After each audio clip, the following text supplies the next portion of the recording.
para o Evangelho de Jesus Cristo segundo o Dr. Lucas. Estão preparados, irmãos? Amém.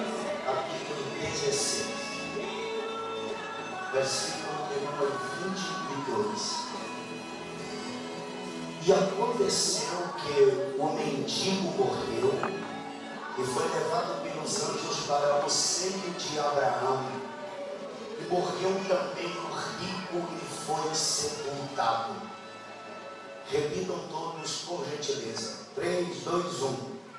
E aconteceu que o mendigo morreu e foi levado pelos anjos para o seio de Abraão.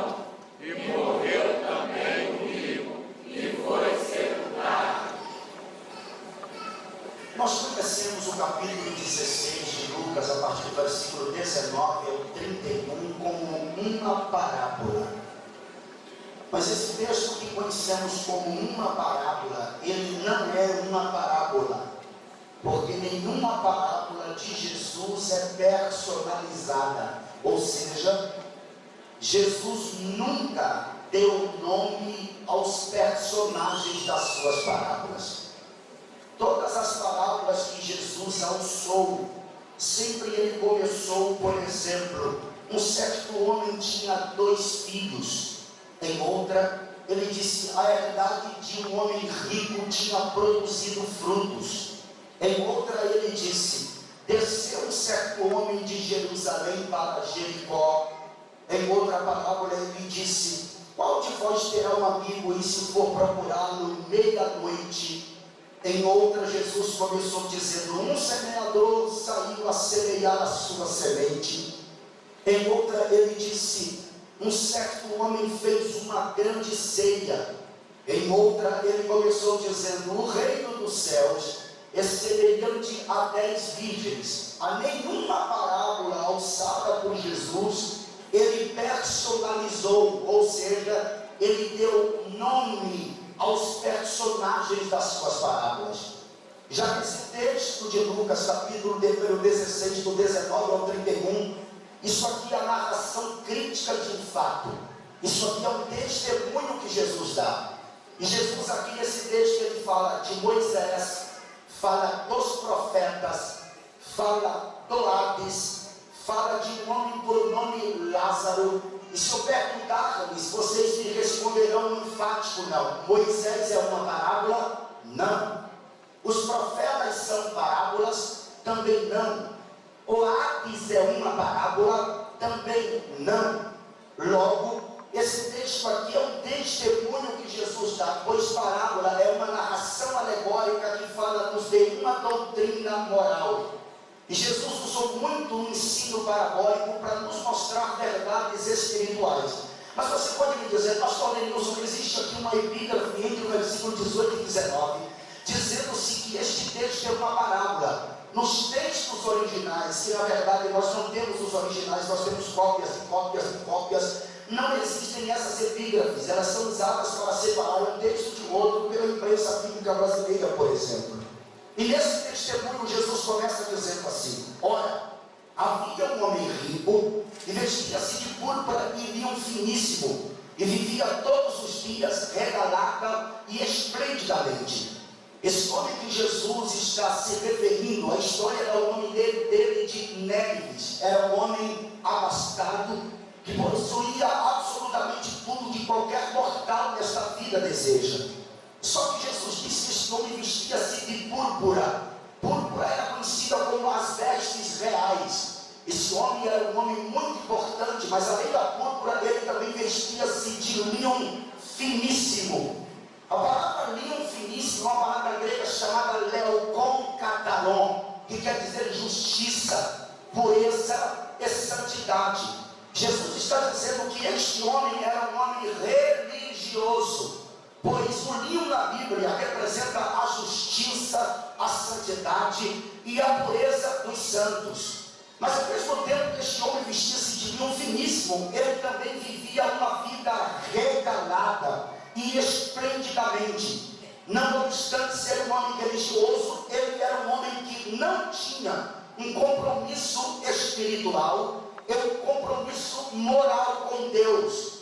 Esse tipo de homem aqui é exemplo de muitos hoje que vão na sua religião, participam das suas reuniões, mas depois ele vai para uma vida pregressa, para a prostituição, para a bebedeira, pois não tem um compromisso espiritual e nem um compromisso moral com Deus.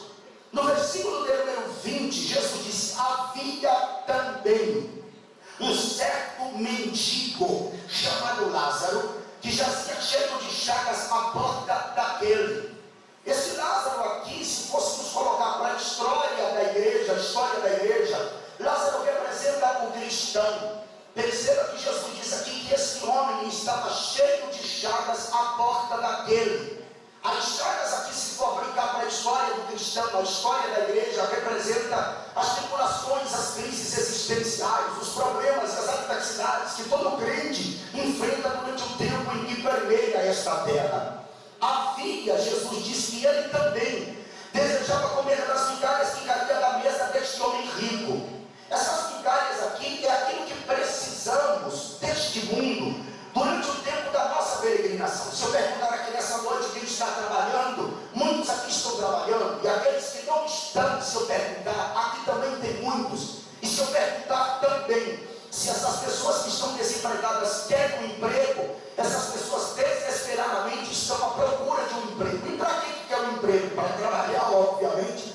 Para que trabalhar? Para ganhar dinheiro. E para que você quer dinheiro? Para pagar as hipotecas, para comer, para vestir. Essas são as nossas necessidades básicas durante o tempo que estivermos peregrinando na terra.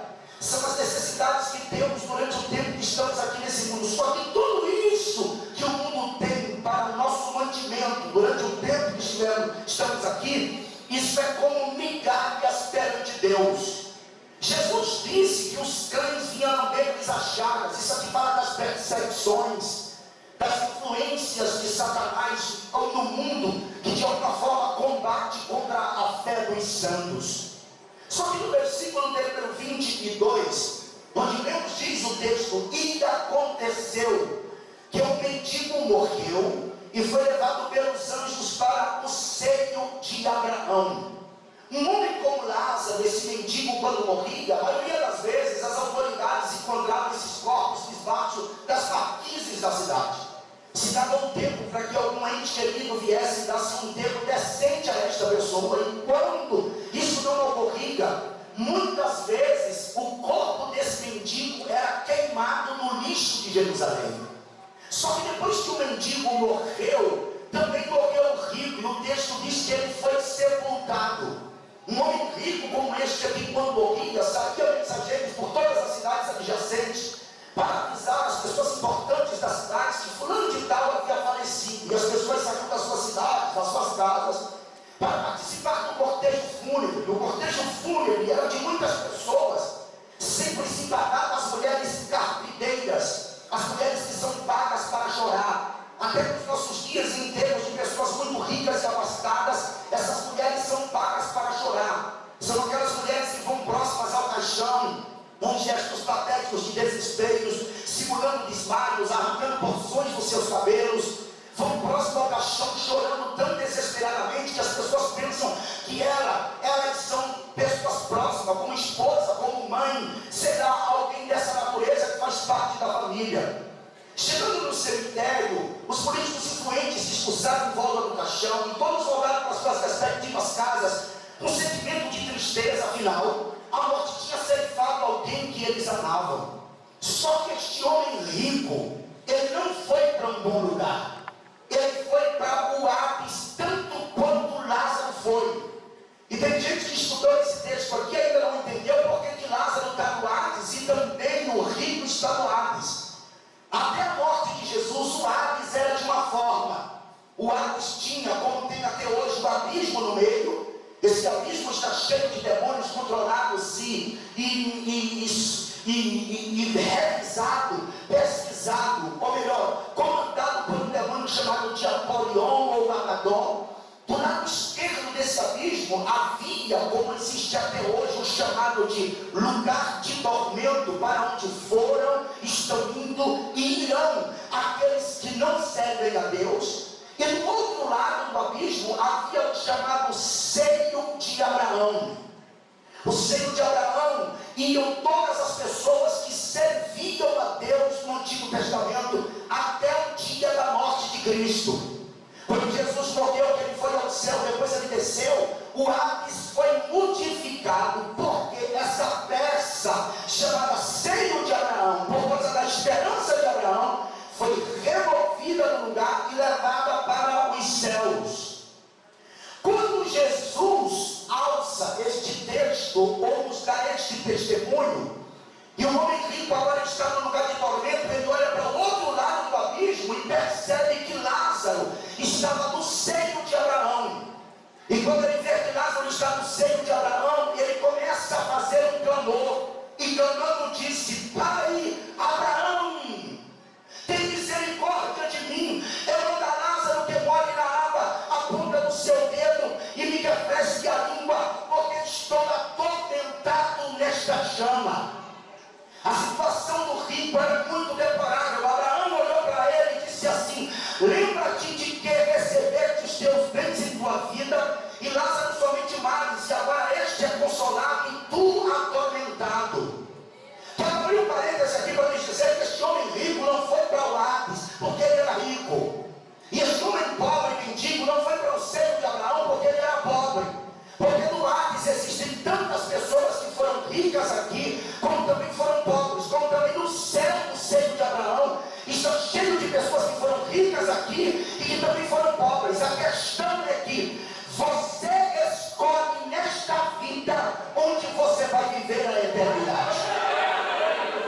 Eu sei que quando a gente fala de inferno, porque na verdade a palavra não é inferno, é Hades, porque inferno é lago de fogo. Quando a gente fala de inferno, quando a gente fala de Hades, aqui entra as religiões. As religiões sempre falam também de inferno. Por exemplo, os budistas, eles falam que existem 18 tipos de inferno.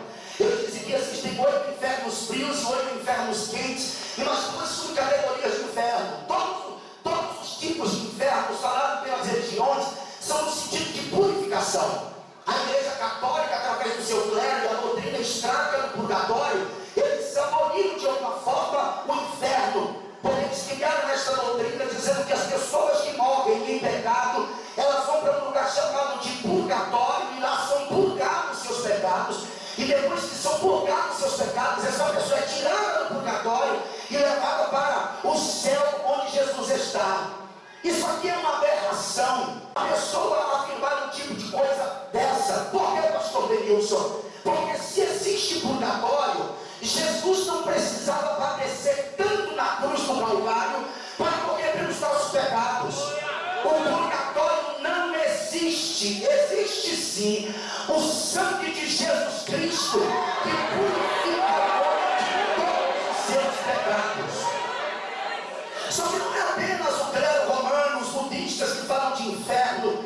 O espiritismo também fala de inferno. E eu tive o cuidado de ler o livro de Allan Kardec, o precursor do espiritismo moderno, e ele cometeu um erro gravíssimo no meu ponto de vista de escritor. Por que, pastor? Porque segundo o espiritismo, como está escrito no seu mausoléu em Paris, que já foi lá na França, sabe o que eu estou dizendo? Existem regras, rapaz. A lei da reencarnação é nascer, viver, morrer, reencarnar e viver sempre.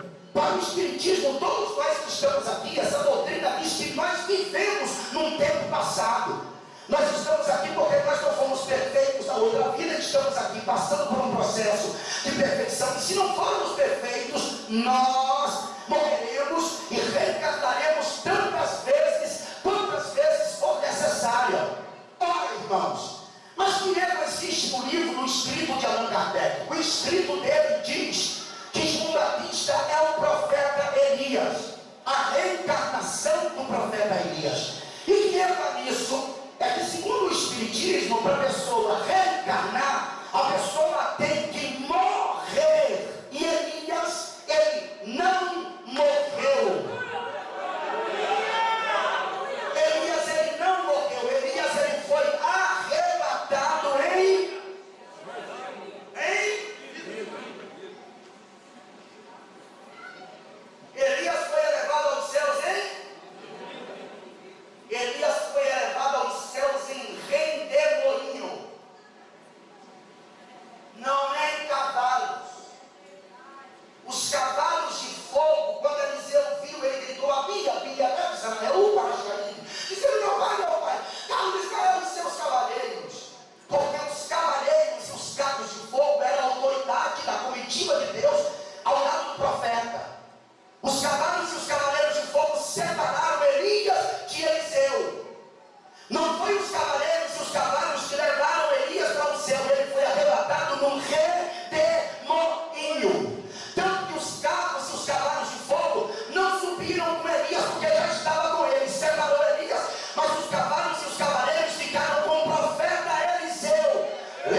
disse a Bia, né, Israel, o Paraxaí, meu pai, cabo de Israel e seus cavaleiros em volta do meu Senhor Eliseu.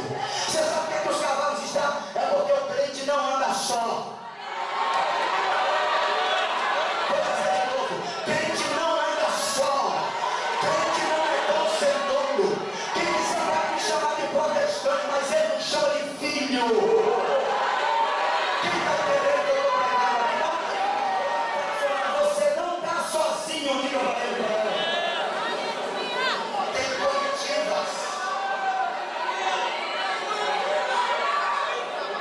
Existe o primeiro mandatário aqui nessa cidade, o prefeito. Existe, é a autoridade número 1 nessa cidade. Mas a autoridade dela não é no mundo espiritual. A autoridade no mundo espiritual são esses homens aqui, ó.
Cerca de 200 milhões de espermatozoides, eles andam 15 centímetros em direção ao óvulo da mulher, para que o óvulo fecunde o espermatozoide. 200 milhões. Quando a mulher engravida de 1. Quando engravida de 2, é uma amiguinha. De 3, meu Deus. Eu estava na Inglaterra fazendo uma conferência, teve uma mulher que teve 5, foi manchete no mundo inteiro. Dos 200 milhões, na maioria das vezes, somente 1 consegue chegar para ser fecundado pelo óvulo da mulher, porque é Deus que permite. Você não entendeu o que eu quis dizer, ou o que eu estou dizendo, mas vai entender agora, isso aconteceu comigo e com você. Naquela noite, naquele dia, não sei, 200 milhões andaram rápidos para entrar no óvulo, ou para ser fecundado pelo óvulo da minha mãe e da sua mãe. Só que no meio de 200 milhões, Deus olhou de cima do céu. Deus olhou e disse: esta daqui que eu escolho. Pastor, e Deus escolhe ainda informe. Escolhe sim, Senhor. É por isso que nós somos contra o aborto. No livro de Jeremias, no capítulo número 1, eu olho para lá biblicamente o que é que Deus fala para este profeta quando tentava recalcitrar contra a chamada profética de Deus para a vida dele. E o que foi que Deus disse? Verso 4 assim, e veio a palavra do Senhor dizendo: antes que eu te formasse no ventre, antes que eu te formasse no ventre, Deus está dizendo: você era um espermatozoide caminhando, eu vi você antes de você. Quer que eu te diga uma coisa? Olha para alguém que está me olhando e diga: Deus escolheu você com propósito. Você só se perde se você quiser. Você só se perde se você quiser. Mas Deus te escolheu. É por isso, escuta, é por isso, pastor João, que Deus é conhecido como El Shaddai.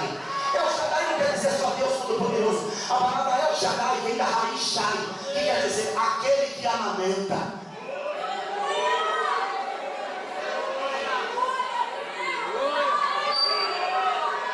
Não se escandalize pelo que eu vou dizer. A raiz Shai quer dizer aquele que tem tetas. Não é que Deus tem peitos, entendeu? Isso é cuidado. Aí pode porventura a mãe esquecesse do filho que amamenta. Se ela se esqueceu,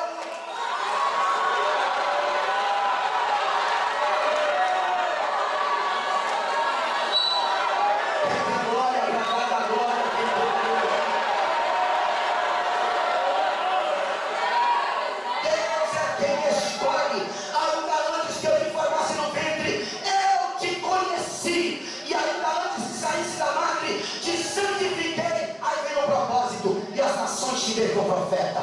Você não é inútil na casa de Deus. Você tem chamada.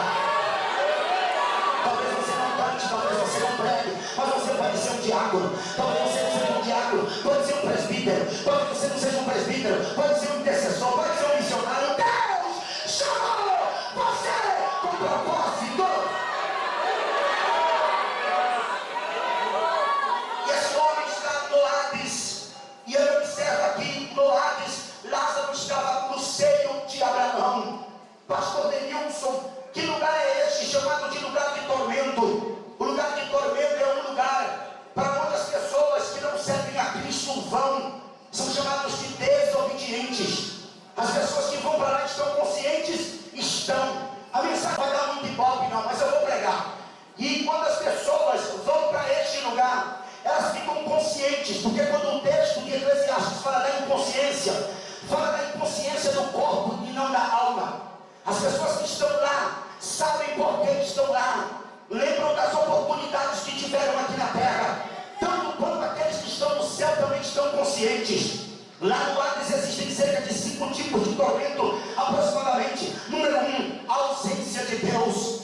Número 2, a consciência que acusa de dia e de noite, porque a consciência é o tribunal da alma. Terceiro tipo de tormento que existe lá, a companhia dos próprios demônios. Número 4, lá no inferno, no Hades, não tem amigos para conversar. Lá não tem shopping para passear. Número 5 e último, lá não tem projetos de fuga. Lá não tem saída. Jonatas Edwards no seu cérebro e sermão, os tormentos invisíveis do inferno, ele disse: quem vai para o inferno passarão eras e eras, eternidades e eternidades, e as pessoas nunca sairão de lá. Passarão as idades do sol, da lua e das estrelas, e quem foi para lá nunca mais sairá de lá. O Senhor que sabe o que é uma eternidade. Não vou usar a linguagem dos irmãos para não complicar, mas eu vou dizer aqui mais ou menos para você ter ideia do que é o início de uma eternidade. Uma eternidade seria mais ou menos assim: um pássaro, ele tem que pegar todos os grãos de areia do mundo, de ano em ano, ele levar um no céu e voltar. Pegar um em 2012, levar lá em cima. No ano de 2013 ele volta, leva o segundo grão de areia. No ano de 2014 ele volta, leva o terceiro. Quando esse pássaro estiver levando o último grão de areia, a terra está começando uma eternidade. Uma eternidade não tem fim. Uma eternidade não tem fim. É para sempre. Tem gente que está pensando que o inferno é brincadeira, que lá tem festa, mulher bonita, tem cachaça. Esse tipo de mensagem não dá ibope. Por isso que os pregadores, a maioria deles não querem pregar, porque não tem autógrafo no CD depois, não tem autógrafo no livro. E ainda tem gente que diz: essas mensagens são muito duras. Pega sua Bíblia e vai para casa, vai assistir o Super Cine. Se você quiser ficar aqui, fica, porque aqui tem posto no céu. Posso fazer um pedido? Olha para alguém que está no seu lado, eu quero te ver lá em cima, eu quero te ver lá em cima, eu quero te ver lá em cima. Fala para ela, fala para ele, eu quero te ver lá em cima. O inferno é terrível. O inferno é terrível. O inferno está cheio de pessoas. Eita, querida profeta eleita, o inferno está cheio de políticos que mentiram, que roubaram. Que Deus tenha cuidado da sua vida, que a senhora administre os recursos desse município governador e governador, para a senhora se comparecer diante de Deus, e a sua consciência vai lembrar que um dia um profeta veio aqui e me avisou: o inferno está cheio de atores, de atrizes, mulheres dos olhos azuis, que misturaram em passarelas. O inferno está cheio de pessoas como escritores, advogados, juízes, médicos, modelos, cantores, artistas em geral, atletas, magistrados, prefeitos, governadores, magnatas, marqueteiros, socialistas, legionários, ditadores, filósofos, pilotos, jogadores, músicos, grandes e pequenos, brancos. O inferno está cheio de pessoas, pessoas que foram importantes aqui, pessoas que viveram na mentira, pessoas que foram idólatras, pessoas que viveram na macumba, pessoas que assassinaram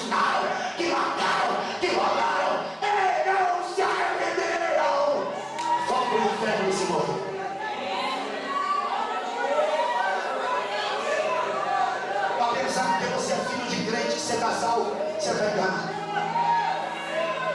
Está pensando que você prega, você está salvo, que você pode sair para aí, uma ventania. Aleluia!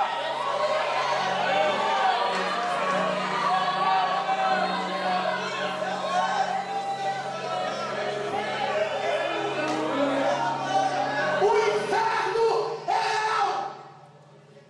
Por isso que Jesus é conhecido como o teólogo do inferno. Ele falou mais sobre o inferno do que sobre o céu.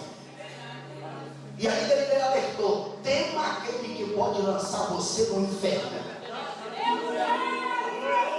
Aleluia!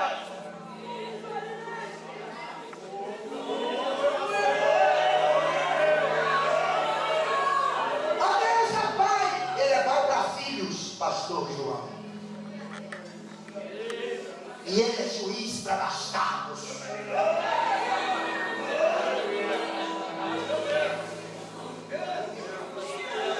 A teologia da prosperidade vai levar muito crente para o inferno. E muitas igrejas que são comércios, o mercantilismo, o evangelho de vitrine.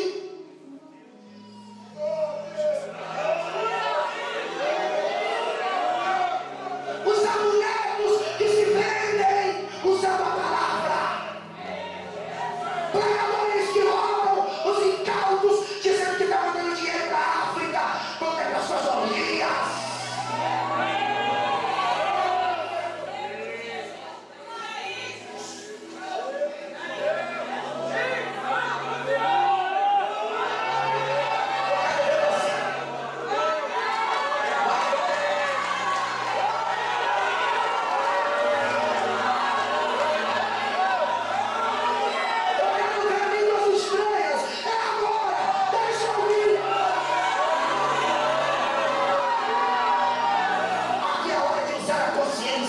Por causa do peso da palavra.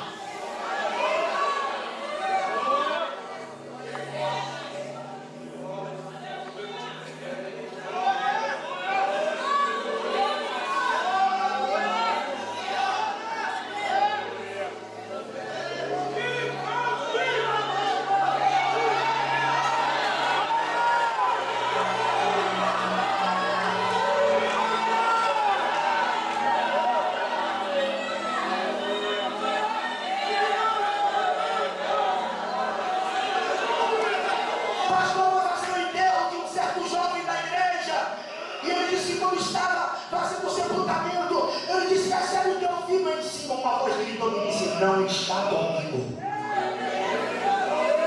Ele orou e disse: Senhor, recebe esta vida, é teu servo. O Senhor disse: Ele não está comigo.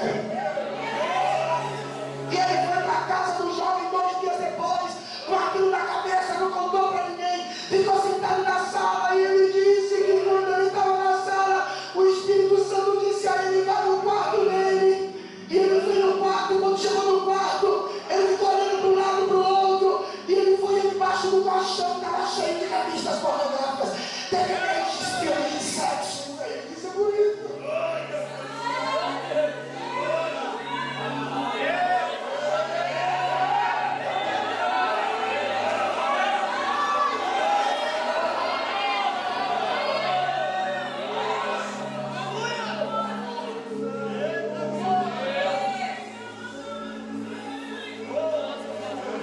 Me desculpe.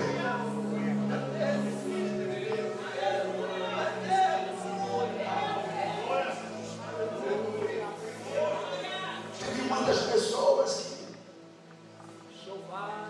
que zombaram de Deus, zombaram do cristianismo, através dos seus escritos, por serem influentes, influenciaram e influenciam até hoje, principalmente nas faculdades, através de antropólogos e sociólogos.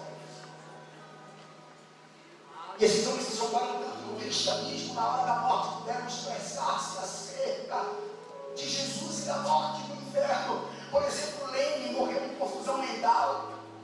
Na noite da sua morte, ele pediu perdão até para as cadeiras e para as mesas da feira que tomou uma conta dele, disse que nunca mais queria ver um ateu morrer. Talleyrand, na hora da morte, ele gritou: sofre o tormento dos perdidos. Mazarino, quando estava morrendo, olhou para ele mesmo e disse: ó minha alma, o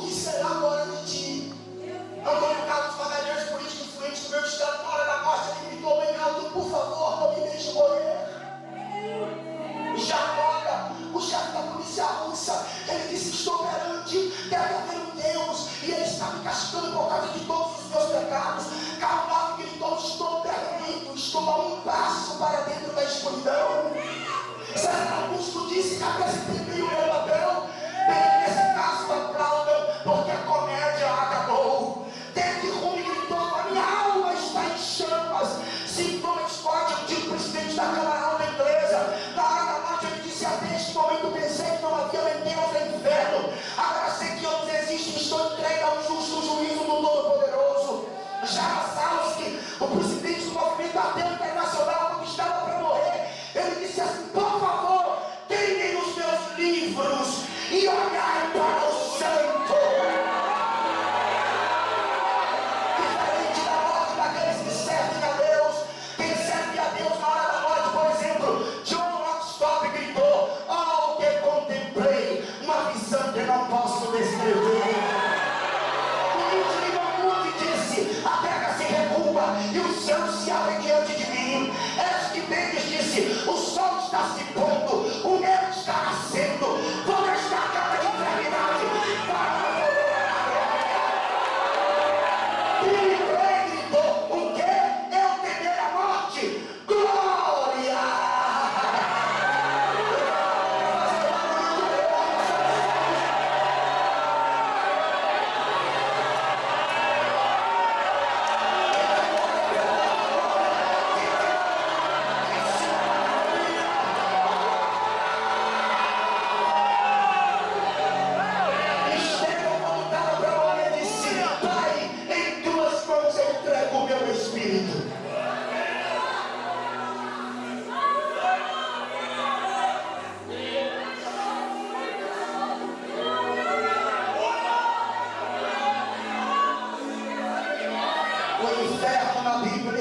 É chamado de lugar sobre a terra, lugar de suplício, lugar das sombras, lugar de tormentos, lugar de penas e açoites, lugar das almas impiedosas, lugar dos perdidos, cadeias eternas, mundo dos mortos, castigo eterno, profundeza do abismo e fumaça do tormento. Os habitantes de lá a Bíblia chama de desarraigados, obstinados, joios, bastardos, estrelas errantes, párias, leões, insensatos, hipócritas, peixes ruins, escorpiões, feras, cães, cegos, bobes, cavalos, abrolhos, insensíveis e filhos do diabo. Mas olha o céu que a igreja vai morar, como a Bíblia chama ele, habitação de Deus, lugar de delícias, trono da glória, gozo do Senhor, cidade santa, coisa inefável, herança, novo céu, vida eterna, trono da glória, cidade de luz, paraíso do céu de Deus. Os moradores da Bíblia chamam de ovelhas, cordeiros, estrelas, sal da terra, puros, luz do mundo, joias, oliveiras, santos, trigo, lua, sol, pomba, fiéis, vencedores, fragmentos da rocha, herdeiros de Deus, co-herdeiros de Cristo e noiva amada do Cordeiro.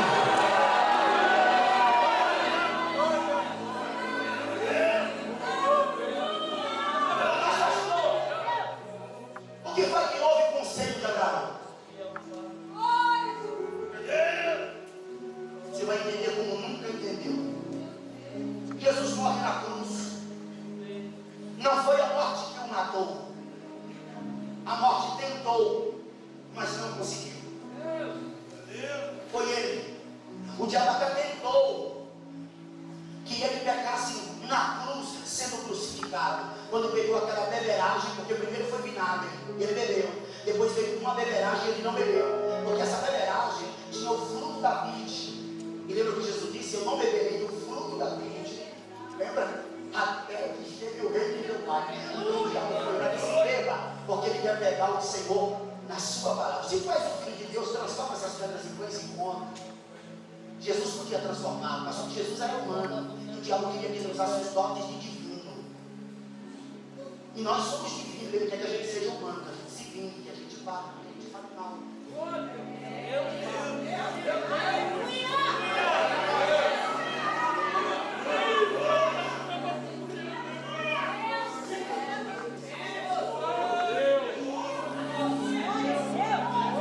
Mas a morte não matou? Não. Ele se rendeu. Meu Pai, em tuas mãos entrego o meu espírito. Porque a morte não tem poder para vencer a vida. Então ele sobe. Quando ele morre, ele sobe em alma. Ele vai para o céu, porque ele é sumo sacerdote e tem que entrar no tabernáculo celestial. Quando ele está subindo para o céu, quando ele está subindo para o céu, os anjos que estão na porta do céu olham e começam a falar um com o outro. Quem viu isso foi o profeta Isaías, no capítulo 63 do livro que leva o seu nome. Os anjos olham um para o outro e dizem assim um para o outro: quem é este que vem de Edom e de Bosra, com as vestes manchadas de sangue? Este que é glorioso em sua vestidura, que marcha por sua grande força. Aí ele responde: eu que falo em justiça. Isso aqui não é água na cumbuca, aqui ele já é.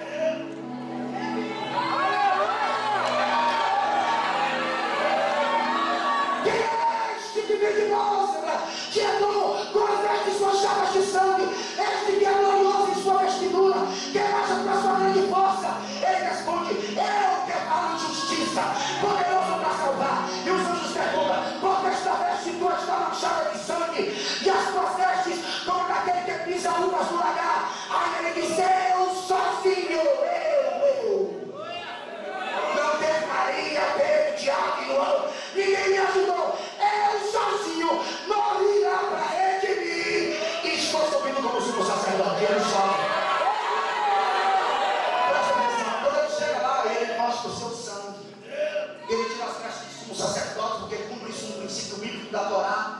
Lá no livro de Levítico, como sumo sacerdote, entrava no Santíssimo, ele deixava suas vestes lá, capítulo 16, você encontra isso. E ele agora veste roupas de capitão, e ele pega uma quantidade imensa de anjos, porque o céu não é barato, como muitas pessoas pensam. Lá não tem um monte de zumbi com olho branco, andando, sem saber por que está lá. Você está enganado, o céu é como uma metrópole, uma megatrópole, não para, é movimento. O céu tem um trono, debaixo do trono tem um rio, cachoeiras, edifícios, tem cavalos de fogo. O céu ele não para. É anjo vindo, anjo descendo, anjo descendo, promessa de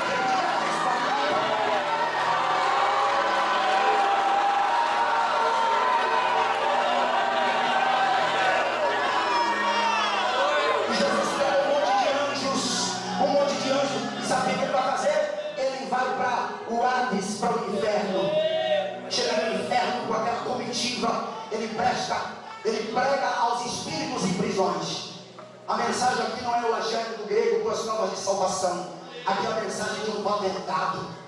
Ele estava anunciando sua vitória no mundo dos mortos. E depois que ele prega aos espíritos em prisões, porque Jesus esteve presente desde o Antigo Testamento. Ele estava lá. E agora ele atravessa o abismo e vai para o seio de Abraão, onde todos estavam presos lá. Quem estava lá? Abraão, Isaac, Jacó, José, Raabe, Isaías, Jeremias, Uda, Débora, Zacarias, Neemias. João Batista tinha chegado ali recentemente. Estava lá. Tinha um homem em uma 11 nascimento que ficava nas portas do Hades. Eu vou lhe provar na Bíblia, assim, ó, nos portões. Ficava assim. Quando ele chega, que eles olharam para Jesus, Manuel olhou e disse: eu o conheci. Ele foi um anjo que subiu na coluna de fogo. Eu perguntei: como é o teu nome? E ele me disse: por que perguntas o meu nome, visto que é maravilhoso? Isaías disse: eu profetizei sobre ele. Ele é maravilhoso, conselheiro,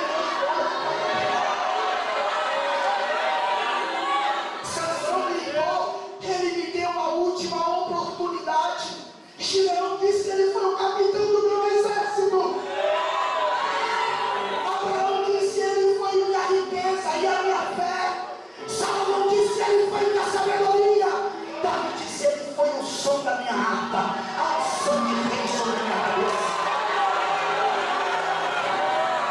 Rabi disse, ele foi o fio de escarlate na janela da minha casa. Débora gritou, ele foi a minha coragem. Jael disse, ele foi o punhal que eu arranquei, o inimigo do seu povo. Neemias olhou e disse, ele foi os muros de Jerusalém. Zorobabel disse, ele foi o templo. Esdras disse, ele foi a lei. Daniel disse, ele é o ancião de dias, mas é o que fechou a boca dos leões. Sabe que você está pedindo? Ele disse, eu conheci, ele foi o ator.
Esse homem era Jó.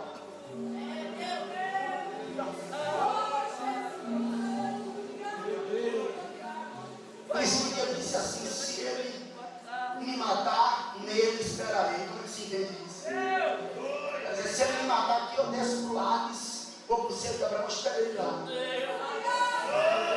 Eu sei que meu Redentor vive, por fim se levantará sobre a terra. Mas esse texto, não. Foi ele mesmo que disse no capítulo 17, Jó disse, se eu olhar a sepultura como a minha casa, sepultura aqui é Sheol, é Hades. Se eu olhar para a sepultura como a minha casa, se nas trevas estender a minha cama, ou seja, na morte. Se eu falar, vai ser meu pai e os bichos, quais sois minha mãe, ele pergunta, onde estaria agora a minha esperança? Quem é a esperança? Quem é a esperança? O Senhor. Sim, a minha esperança, quem eu poderá ver? Aí no versículo 16 ele disse, a minha esperança descerá até os terrores do Sheol.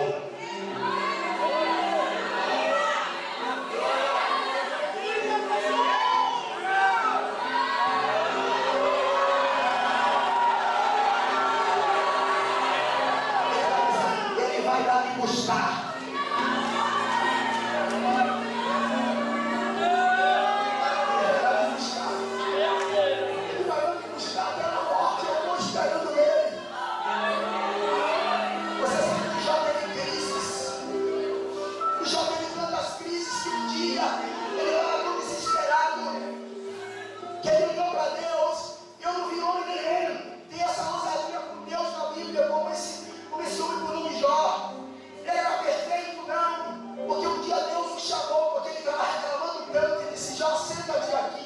E já sentou, mas Deus disse, você está pedindo muita besta, está se justificando demais. Quem é você, Jó? Me responda uma coisa, onde foi que tu estava quando eu fundei os fundamentos do mundo?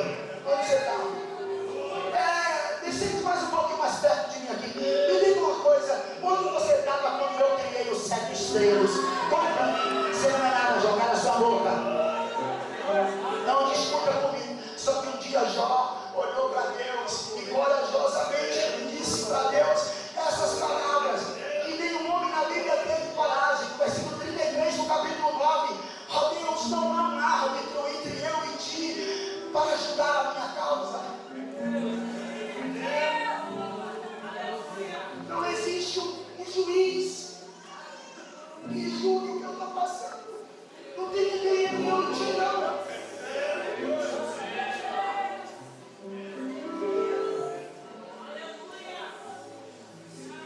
Não há um juiz que põe a mão entre eu e ti. Nós somos.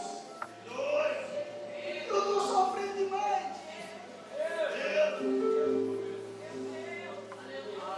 Que juiz é este, pastor Márcio? Lembra quando um dia Jesus olhou para Pedro e disse assim: Pedro, Satanás pediu ao meu pai para se andar na vida de vocês como trigo.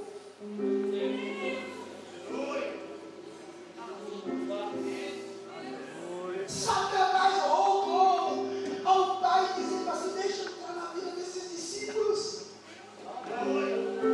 Deixa eu se andar na vida deles como trigo. Aí Jesus disse: mas eu, Pedro, eu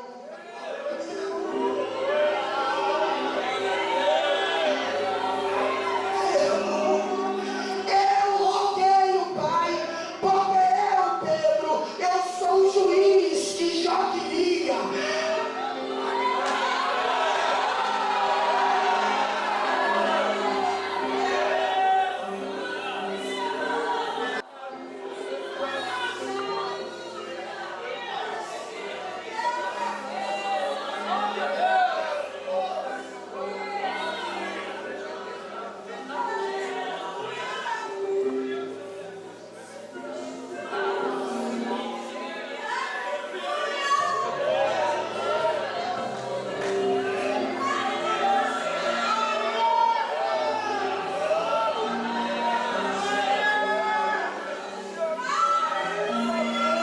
Sinta a presença de Jesus aqui. É quando eu quero assim, porque tem que nojei. Outra manda sua.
Aí o filho advogado diz: protesto, meritíssimo. Aleluia.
você.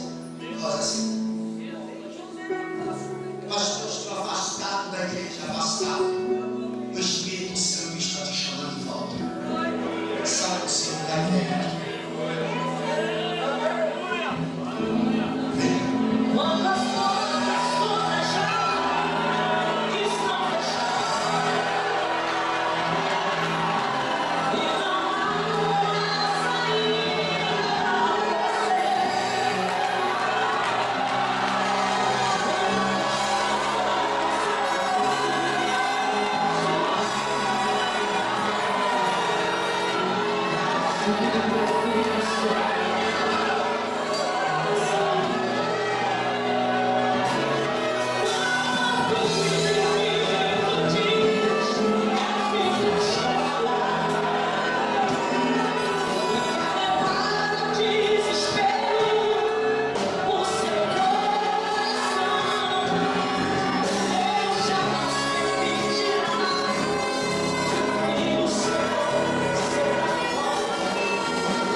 eu tenho alguém não crente. Se disponibilize a trazê-lo, a trazer lá à minha frente. Tem alguém mais?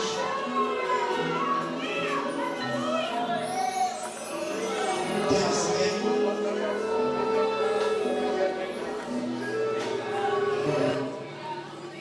Se a gente não se vê aqui, nos veremos lá. Cadê a senhora? Por favor. Não